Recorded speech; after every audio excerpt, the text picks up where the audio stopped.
Hey, Colby and Kau'i here from KCMG Real Estate Advisors and Downingtown Life.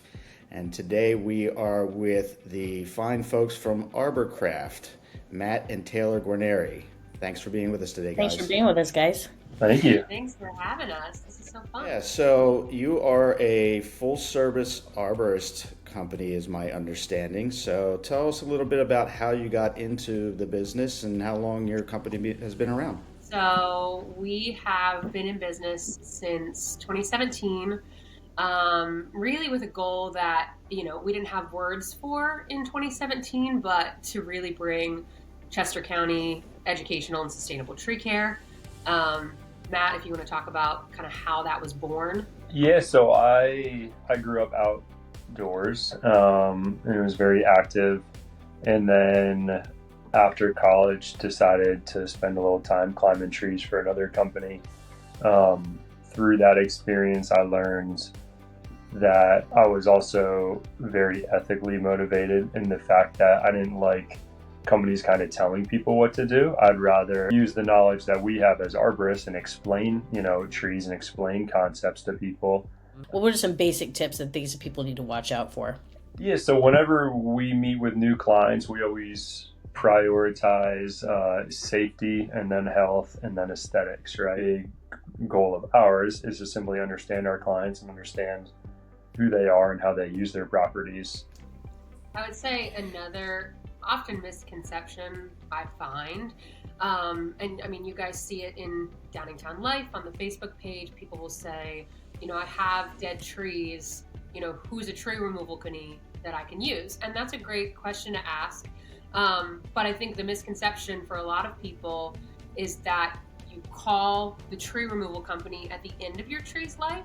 And what we're really hoping to promote is that, you call us to both promote and extend your tree's life.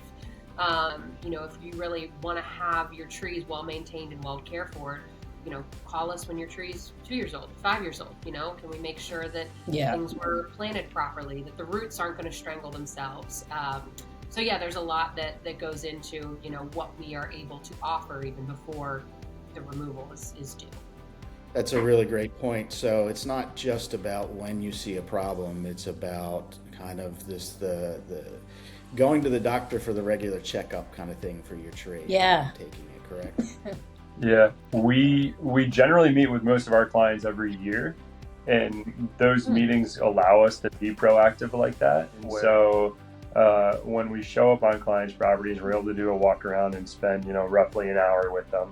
I can pick up on some really minute things that aren't a big deal right now, but if they continue for a few years, they'll end up being a big deal, which will cause, health declines or, increased risk and stuff like that.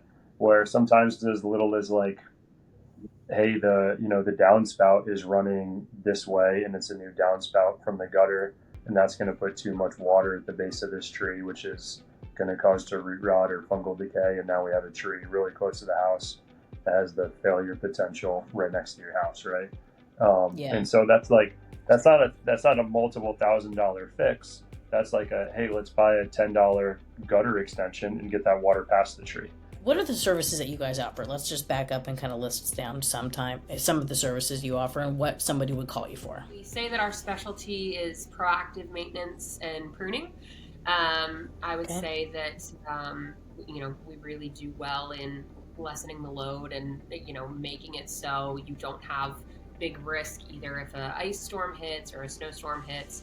So we really specialize in that, but we can do anything from taking of the roots to making sure, again, they aren't strangling each other. The term is called girdling roots, all the way to, large removals with a crane.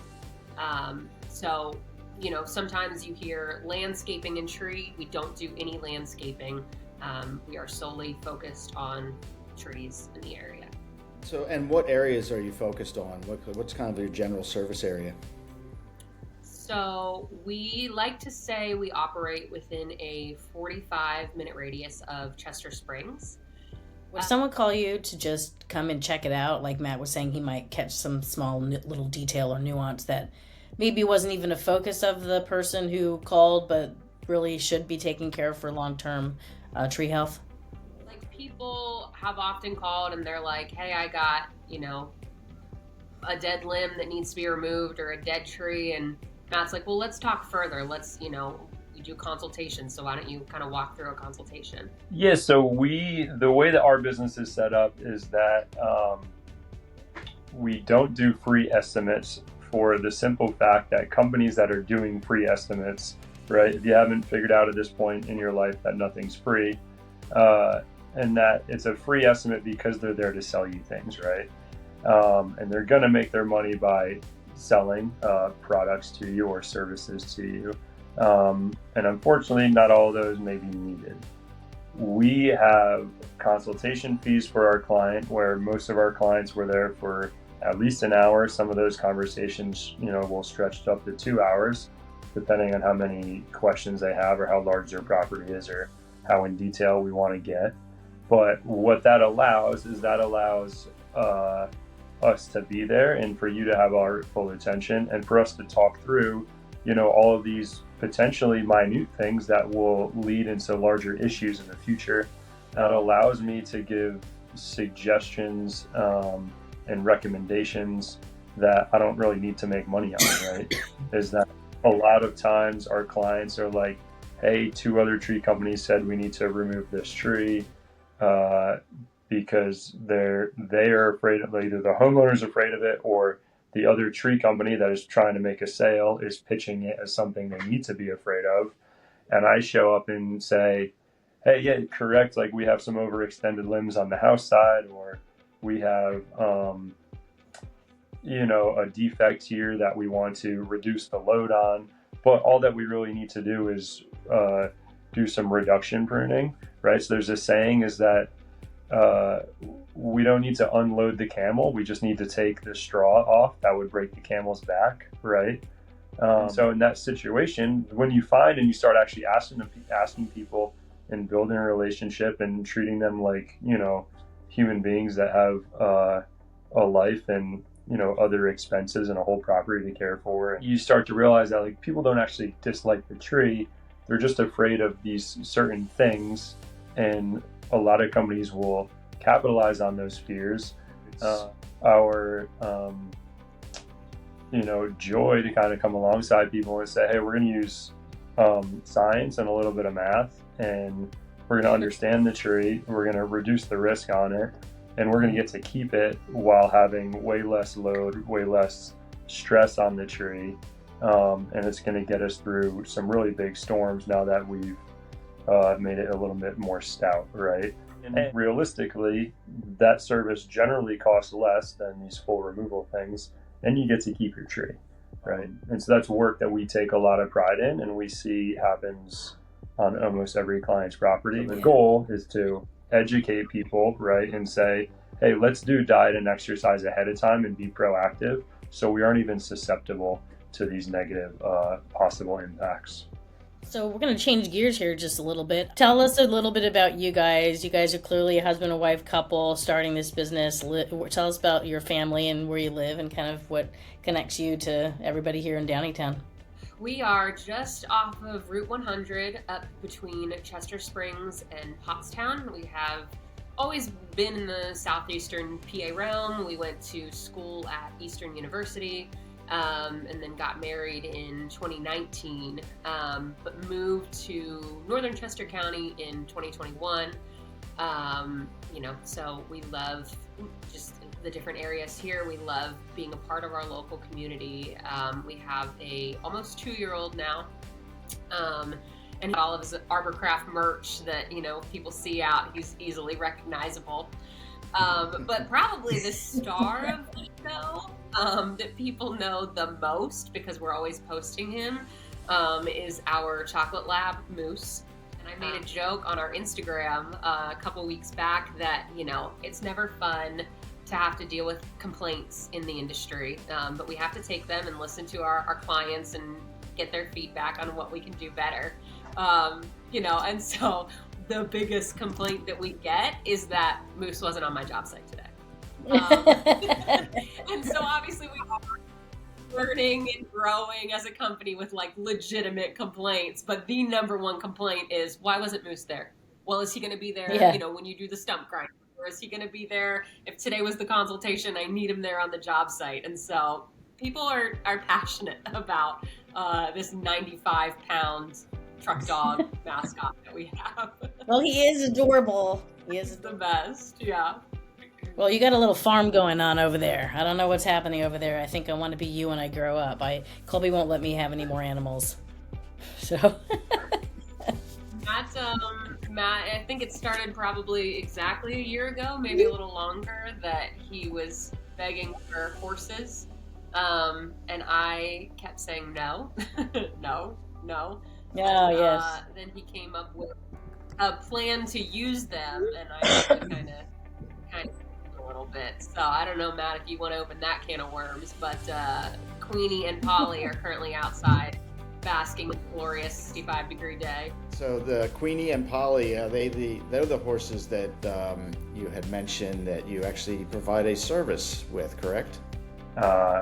We also, because we enjoy, nature, enjoy animals, if we haven't figured that out at this point, is that it made sense for us to step into what's called horse logging, which is essentially think of managing a garden, where our clients that have, larger acreage, maybe more than 4 or 5 acres of woods, is that the best way to manage that is to get in there with horses and to, you're essentially harvesting timber or harvesting the trees.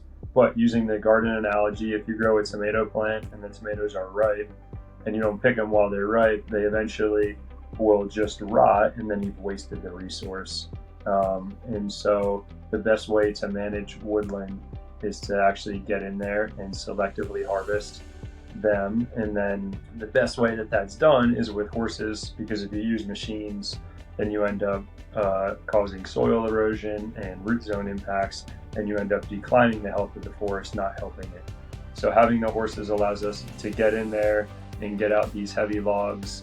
The girls absolutely, we call them the girls, these 2 female horses we have, the girls absolutely love to work, just like, our dog likes to fetch a ball. These horses love to pull things, and that's what they were bred for. Within our area, development's a huge thing. And so the state of Pennsylvania says our best defense against development is having people actually invested in their open space and their woodlands. And so if a client has 10 acres behind their house that they don't ever really go, and they just spend time in their immediate yard, they're not, either emotionally or financially invested into those 10 acres. Versus if we can come in there and we can start to manage it, and they can have some little paths to walk through with their kids at night, and they also make money on it as the trees come out. It's a profit sharing situation, so they earn some income. So that way there's a harvest every few years. They get emotionally invested in it because they start spending time back there. They're not financially invested in it because they're making money off of that land that they didn't used to. And so when someone shows up, a developer shows up and says, hey, we're going to give you some money for this land and we're going to put up a bunch of townhomes, the people say, hey, no, actually, we really enjoy that portion of our property and we want to keep it as this natural woodlands. To do it well, you need really big machines. And for a few acres, it's too expensive to bring those machines on site. Versus the horses, we can get in there and we can take out only maybe 2 or 3 trees per acre. There's enough profit there to make it worth it, and we're doing a really good job managing it. We get in there and we manage this, woodland behind your house, is that we can get this thing to grow in value by 15 to 18% a year. Very interesting and unique service. So it's been really great talking with you guys today and learning so much more about Arbor-Craft. I'm really fascinated by your focus on kind of management and education. So that seems to make you very different than most other companies. Would you say that's accurate? Yeah, absolutely. I think that whenever you're calling us, first of all, we are not going to just come out and spend, 5 minutes on your property to say, this will be that number for the removal, see ya. We're really thoughtful in our consultations. When we come out, we walk the property with you, for an hour to really talk about your goals and things that we see and help educate along the way. And then, if you hired us because you saw our truck at your neighbor's house, you are getting the exact same crew of ISA certified arborists at your home that you had at your neighbor's house. So, we're never going to grow and scale to a large company, multiple trucks, multiple crews. And there is a need for that in the area, but for us, we really like to give the same product to every one of our clients. And so you are getting this really boutique educational experience along with tree care. Well, it's been really great chatting today with Matt and Taylor from Arbor-Craft and Hoof and Harvest Forestry Services. Thank you guys. It's been wonderful getting to know more about your fascinating business. Thank and you. On behalf of myself and Kau'i and KCMG Real Estate Advisors and Downingtown Life, please keep connecting community. Have a great day. Thank you guys for having us. Thanks, guys.